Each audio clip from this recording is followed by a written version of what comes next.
Want to know what the three biggest obstacles are when purchasing a new construction home?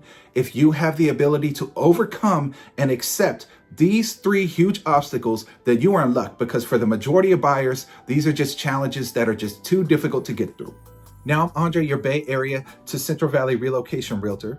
And out of the 10,000 agents representing my area, you have now reached the Central Valley's fastest growing and most utilized realtor channel, teaching you all about this area as well as the home buyer process. And all you have to do is look at this huge list to see all the different things my channel provides for you.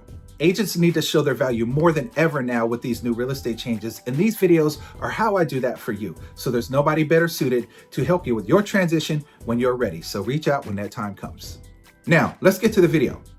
So the first of the huge obstacles you're required to accept when purchasing a new construction home is that you won't have any ability to really negotiate anything, and they carry all of the leverage. When you go to buy a resale home, you can negotiate all of these different things in a transaction. Whether it's the sales price, who's covering closing costs, move-in dates, etc. There are tons of different ways to structure an offer to make sure you get the best deal possible when you're buying a home from a previous owner. With the new construction deal, you can forget about all that. You're buying the home at their price, with their community rules, and they dictate everything in the contract you're signing, and you must agree to all of it or you just can't buy the house. Now, if you're lucky, and if the builder is really desperate to sell a property, there may be some room for seller credits in there somewhere, or some other incentives to try to appease you, or they may have dropped the price a little bit because the homes aren't selling as quickly as they would like.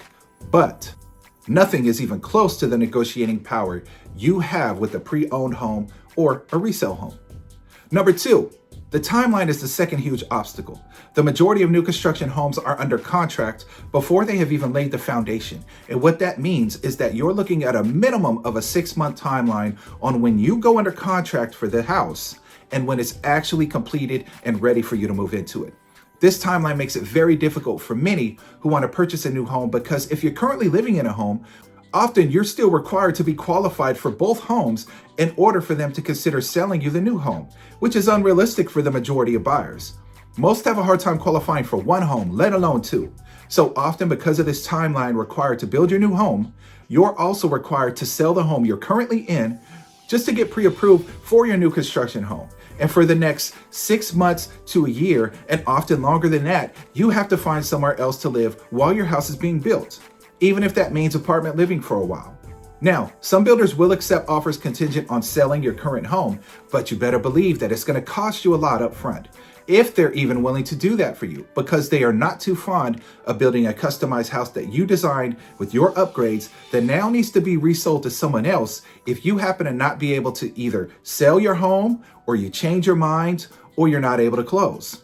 Quick tip, if you do plan to buy a new construction home, always take an agent the first time that you visit a builder, whether you plan on buying that day or not. If an agent doesn't check in with you on your first trip, they won't be able to help you later. So make sure you take them with you. Now let's get back to the video. Number three, the cost is the third of the huge obstacles people run into in new construction homes. Now, you're going to walk into a beautifully decorated model home with all the bells and whistles you'd ever want in a home, and it's going to get you all excited, but let me bring you back to reality real quick.